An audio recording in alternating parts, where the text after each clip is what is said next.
Imagina que nos encontramos en una noche de finales de octubre, hace más de 2000 años, en algún punto de las verdes colinas de Europa.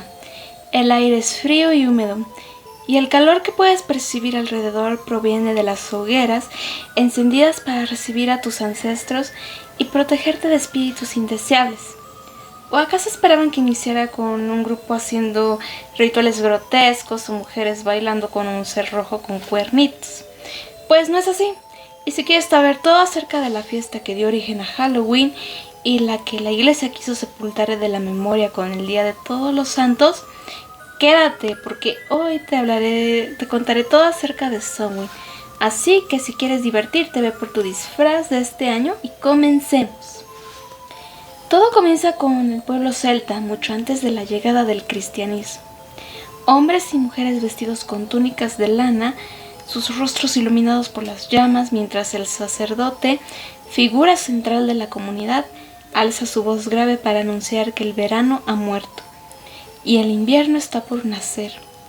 Así comienza Samhain, la celebración más importante de la rueda del año celta y en la actualidad del neopaganismo.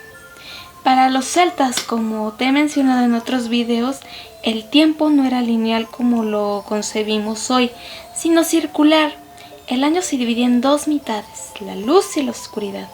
El Samhain marcaba el inicio de la mitad oscura, no en un sentido malicioso como te han querido hacer creer, sino que esa parte marcaba el ciclo de cosechar todos los frutos de la siembra y su resguardo hasta la primavera. Del lado espiritual, el momento en que la parte masculina de la naturaleza se hacía presente, un momento que no pertenecía del todo ni al pasado ni al futuro, un punto intermedio donde las leyes que rigen el mundo se debilitaban. Ellos creían que en esta noche de luna llena, no en particular un 31 de octubre como ocurre actualmente, los límites entre el mundo de los vivos y el mundo de los muertos se volvían tan finos como un velo de niebla, permitiendo a los espíritus cruzar y vagar por la tierra. No había en ello necesariamente terror ni nada demoníaco como se ha querido hacer creer de forma empedernida. De hecho, era un tiempo para honrar a los ancestros, para recibir sus consejos y bendiciones, aunque también para protegerse de las entidades menos amables que podían aprovechar esa apertura. Pues si bien ellos no creían en un demonio como tal, sí tenían esta creencia que como había un bien, también existía un mal. La celebración duraba varios días y todo comenzaba con la extinción de todas las hogueras y luces en el poblado. A oscuras las familias esperaban el fuego sagrado encendido en un punto alto del territorio, a menudo en colinas o monumentos sagrados, pues la naturaleza era su tierra santa.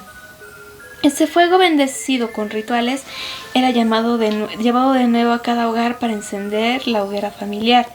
De esa forma se aseguraban que la comunidad entera compartía una llama común, símbolo de unidad y protección. Pero el Samhain no era solo un rito espiritual, también era un marcador práctico del calendario agrícola. El ganado que había pastado libremente durante el verano se traía de vuelta y se seleccionaban los animales que sobrevivirían al invierno y aquellos que serían sacrificados para alimentar a la tribu durante los meses más duros de frío. Se agradecía la cosecha recogida, pero también se asumía que la época de abundancia había terminado y que comenzaban los días duros. En medio de estos preparativos, el componente místico impregnaba todo. Se realizaban adivinaciones porque se creía que en este punto los ancestros fungían como guía al porvenir del próximo año. Así las personas entre sus actividades estaban el de interpretar señales en los restos de los sacrificios, en el vuelo de las aves o en sueños inducidos por hierbas sagradas, porque creían que el Samhain era el momento perfecto para preguntar por el futuro, pues el velo debilitado permitía que las respuestas vinieran del otro lado. Sin embargo, no todo espíritu era bienvenido. Para ahuyentar a los que venían con malas intenciones, se dejaban ofrendas de comida y bebida fuera de las casas, un gesto que con el tiempo daría lugar a la tradición del truco o trato. Algunos incluso se disfrazaban con pieles y máscaras grotescas para confundir o espantar a los espíritus malos, una costumbre que siglos después se transformaría en los disfraces modernos de Halloween. Hay historias que los ancianos contaban junto al fuego para advertir de las visitas peligrosas en el Samhain.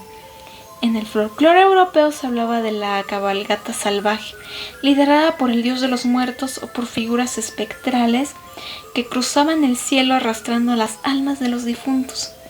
En contraste con ellos era peligroso. Podrían llevarse al vivo y con ellos o dejarlo maldito.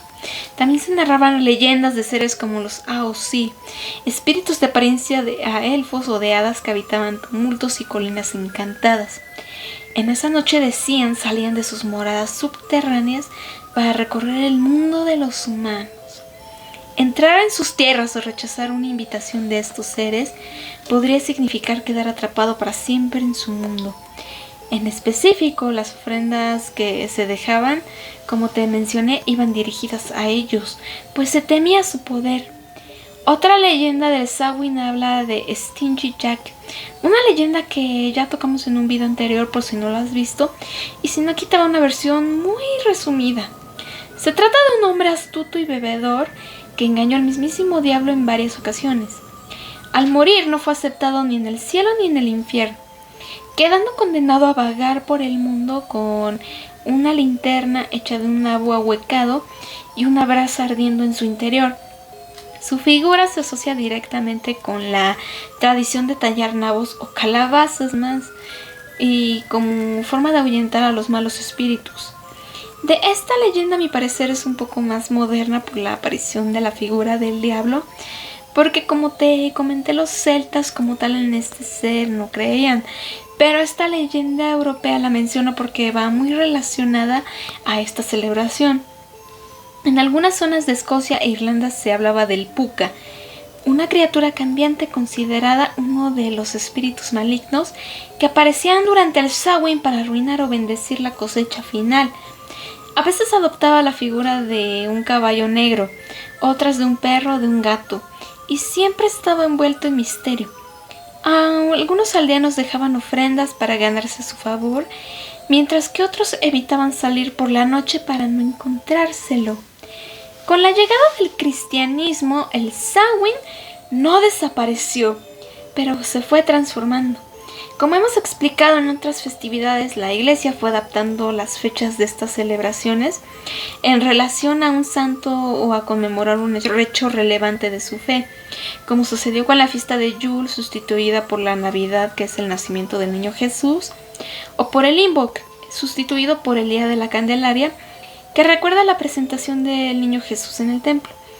Bueno, pues con el Samhain, que era la fiesta más grande, también pasó por lo mismo. En el siglo VIII, el Papa Gregorio III trasladó la festividad de Todos los Santos al 1 de noviembre, y poco después, el 2, se estableció como el Día de los Difuntos. La intención era cristianizar una celebración pagana profundamente arraigada, pero en la práctica ambas se entrelazaron. El recuerdo de los ancestros, las ofrendas y la idea del retorno de las almas continuaron, aunque con un nuevo lenguaje religioso. Cuando los emigrantes irlandeses y escoceses llegaron a Norteamérica, en el siglo XIX llevaron consigo estas costumbres. Allí se mezclaron con otras tradiciones europeas y con influencias indígenas y africanas. Aquí en México, como tocaré en un siguiente video, spoiler, pasó lo mismo con las costumbres prehispánicas mezcladas con las cristianas. Pero ahorita nos enfocaremos un poco más en Norteamérica por esta cuestión del Halloween. En esta mezcla cultural fue cuando se fue conociendo como All Hallows Eve, o por su traducción Víspera de Todos los Santos, que se transformó a la palabra Halloween, y así comenzó a tomar la forma que conocemos hoy en día. Calabazas talladas en lugar de nabos, dado que éstas abundaban más en América y su tallada era más fácil que un nabo. Fiestas y desfiles y niños yendo de casa en casa pidiendo dulces. Sin embargo, detrás de las luces, los colores y los demás, aún late el corazón del antiguo Samhain. Aunque hoy muchos lo ven como una noche de diversión, hay quienes mantienen sus aspectos espirituales. Encender velas para guiar a los difuntos dejar manzanas en la ventana como ofrenda o reunirse en círculos para contar historias que se remontan a miles de años atrás. En la actualidad, muchos grupos neopaganos, especialmente los practicantes de Wicca, celebran el Samhain como uno de sus sabbats mayores.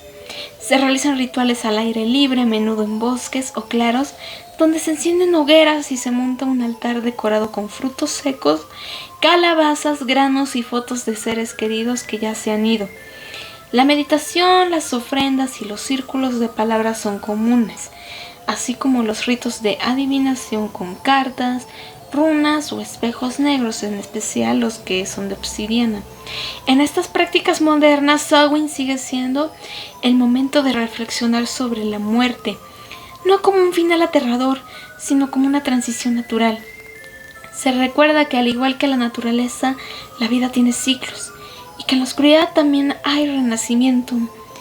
Muchos de estos grupos afirman que la noche de Samhain es ideal para contactar con guías espirituales o recibir mensajes de ancestros en especial.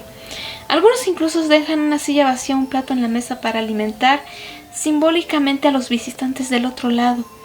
De este modo, el Samhain ha sobrevivido a conquistas, cambios religiosos y siglos de transformaciones culturales. Como lo hemos visto alrededor del primer año de este canal, el cristianismo no pudo aniquilar del todo las celebraciones mucho más antiguas, caracterizadas por un encanto que no las hizo desaparecer del todo, siendo adoptadas de una forma más moderna, pero manteniendo lo más vital que las representaba.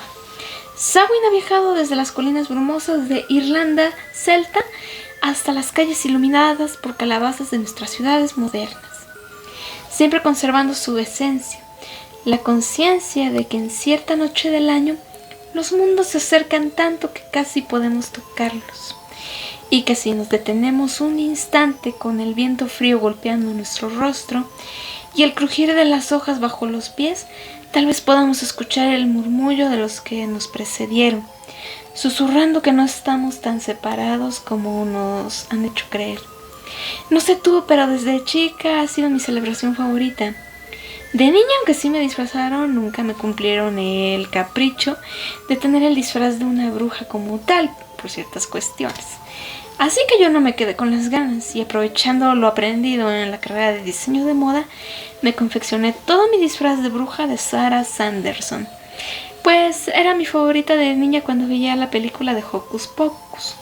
En mi país a menudo es criticado el gusto por el Halloween por el contraste con el Día de Muertos, que igual ha tomado demasiado del Samhain con todo el sincretismo que se dio durante la conquista. Así que en vez de frustrarme, yo disfruto de ambas. Me encantaría saber cómo pasan ustedes estas fechas en caja de comentarios. Los estaré leyendo, pero por el día de hoy eso ha sido todo. Yo soy Elida Lubel y te deseo un embrujado día, tarde o noche. Nos vemos en el siguiente video. Bye.